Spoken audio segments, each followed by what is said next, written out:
Tu veux même la célébrité. Il n'y a pas de problème. Mais il y a des conditions. Il faut les remplir.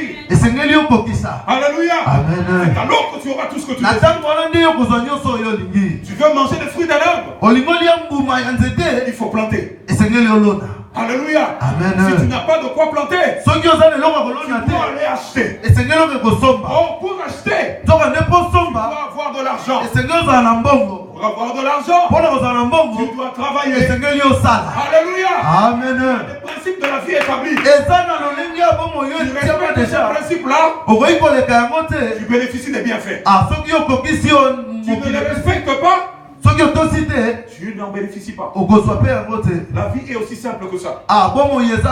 Salomon l'avait dit. Alléluia. Amen. Pour revenir à ce que nous venons de lire, nous sommes dans Apocalypse. Dans ce livre, on nous parle des églises. Plus précisément de 7. Mais je voudrais aujourd'hui parler de la dernière, la 7e. Ce sont des églises qui ont existé dans le temps. Et le Seigneur a pris cette image pour transmettre un message aux générations différentes de l'église à travers le temps. Et il y a eu plusieurs églises qui se sont succédées. Et dans le temps aussi, il y a eu plusieurs églises qui se sont succédées.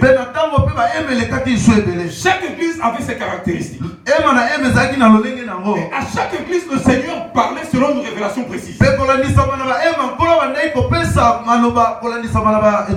À Pergame, à Smyrne, à Philadelphie, à toutes les églises,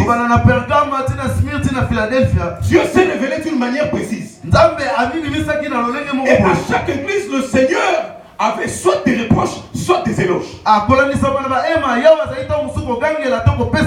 Alléluia. Amen. Mais l'église dont nous voulons parler ce matin,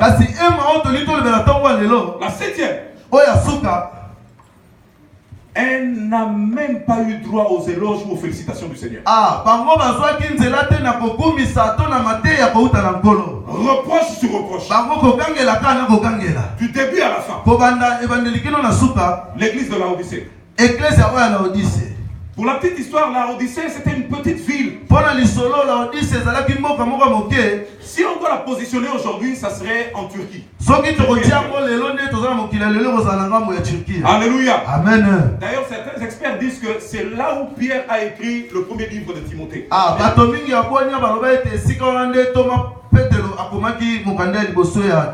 C'était une ville qui était prospère. En son temps, on dit même que c'était une ville qui était, je dirais, comme Hong Kong de l'époque. C'était la place bancaire. C'est-à-dire, c'était là où circulait l'argent. À Laodicée, il y avait de l'argent. Il y avait des banques. Les hommes d'affaires allaient y résider parce que là-bas, l'argent circulait et c'était un endroit où on pouvait bien faire les affaires. Alléluia. Amen. Malgré toute sa prospérité, Laodicée avait un problème. Il n'avait pas de source d'eau potable pour permettre à la population d'en bénéficier. L'eau que buvaient les gens de Laodicée provenait des villes voisines. Donc ils étaient obligés, malgré leur prospérité,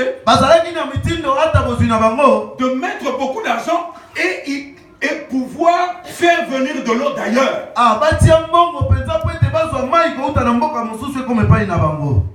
Imaginez-vous cette vie. Vous avez l'argent, vous avez tous les biens, mais sans eau. Imaginons-nous la vie d'aujourd'hui sans eau. Est-ce qu'on peut vivre? Même s'il y a l'électricité, mais il n'y a pas d'eau. Aujourd'hui, si on mettait entre l'eau et l'électricité, on doit faire le choix. Soyons honnêtes, qu'est-ce qui est plus important? Écoutez, d'abord, de par le corps humain. Donc quand vous mettez qu'il est là, il est constitué, je crois, à 40% d'eau. Si tu ne bois pas de l'eau, tu seras déshydraté et tu finiras par mourir. Mais même s'il n'y a pas d'électricité, on va allumer le feu. On fera comme à l'époque de nos ancêtres. À l'époque ancienne, il n'y avait pas d'électricité. Mais tous ceux qui cherchaient, il y avait même des guerres. C'était à cause de l'eau. Parce que l'eau est indispensable à la vie sur terre.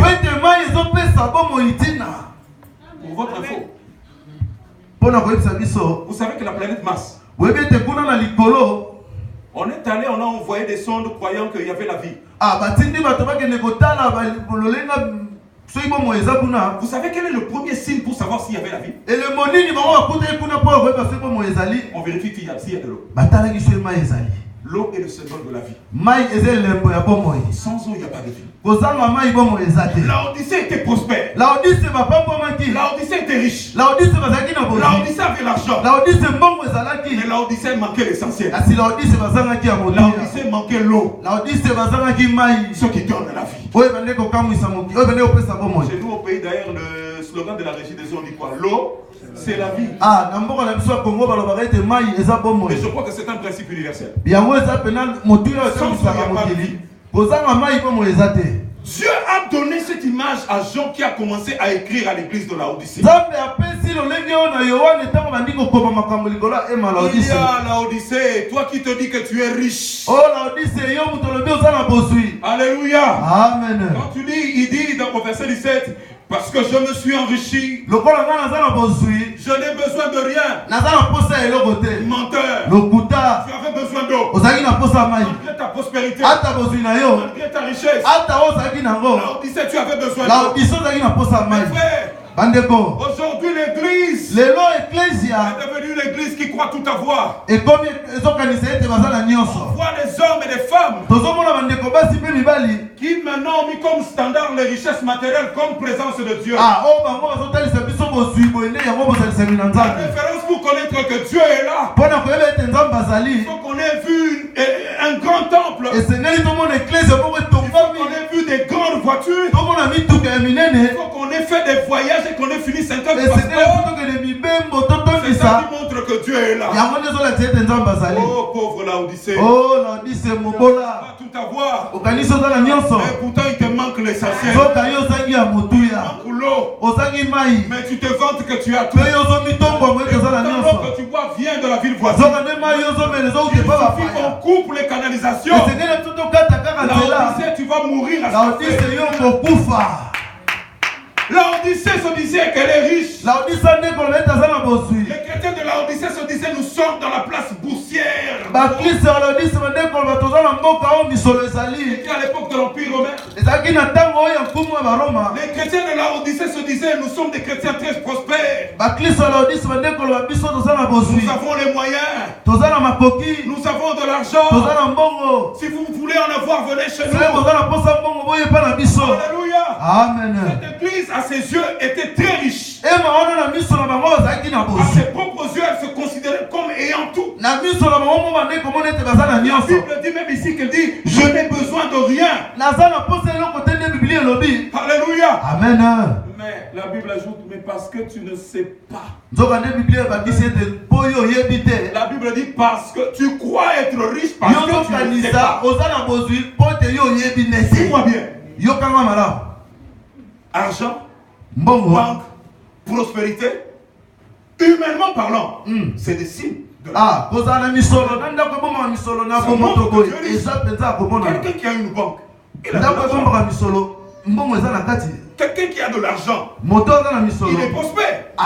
Mais la Bible dit, alors tu crois que tu es riche parce que tu ne sais pas. Là,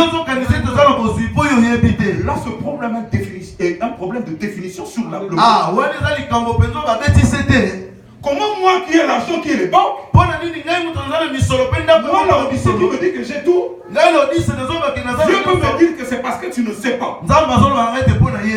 Alléluia. Amen. Dieu dit c'est parce que tu ne sais pas. En réalité tu n'es pas riche. Malgré tes banques, Laodicée, malgré ton argent, malgré ta prospérité, malgré tes richesses matérielles, malgré ton opulence apparente. Mais moi, Dieu, je te dis, tu es pauvre. Tu es malheureux. Tu es misérable. Tu es aveugle. Et en plus, ce qui est grave, tu es nu.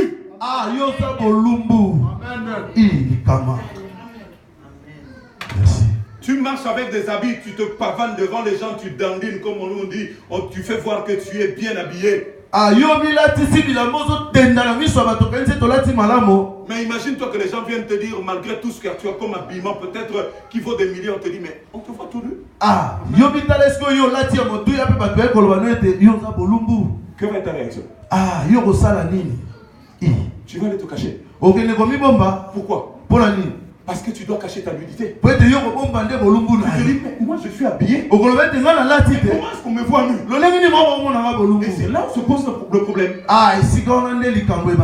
Toi tu te vois habillé. Mais les autres disent qu'ils te voient nu. Scientifiquement il y a une possibilité. Ils ont des lunettes, des gens de sécurité. Toi ils te voient nu, toi qui crois tout à l'heure. Mais personne n'a de lunettes, mais on te dit que nous on te voit nu. Je pense que tu vas te cacher, tu ne voudras plus sortir. Pourquoi? Parce que tu te dis, même si je m'habille, les gens me voient nu.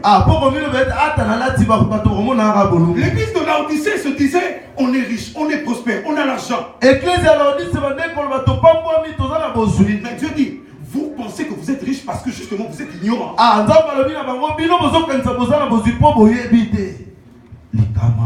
La définition de la richesse selon Dieu. Mon frère, faisons attention. Alléluia. Amen. Aujourd'hui, quand on nous voit avec des belles voitures, des belles maisons, tout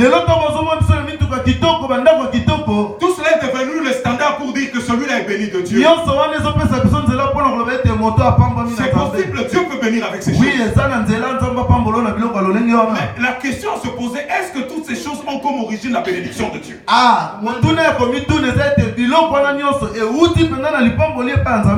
Parce que dans l'autre camp, on donne les mêmes choses. Aux yeux des hommes, on voit la même chose. On voit tous des belles voitures. On voit tous des belles maisons. Mais il y a les yeux spirituels qui voient la réalité des choses. Vous n'avez pas pris des témoignages que des gens disent qu'il y a des voitures que nous voyons ici sur la terre, mais qui en réalité ne sont pas des voitures. Quelqu'un qui monte humainement parlant physiquement. Mais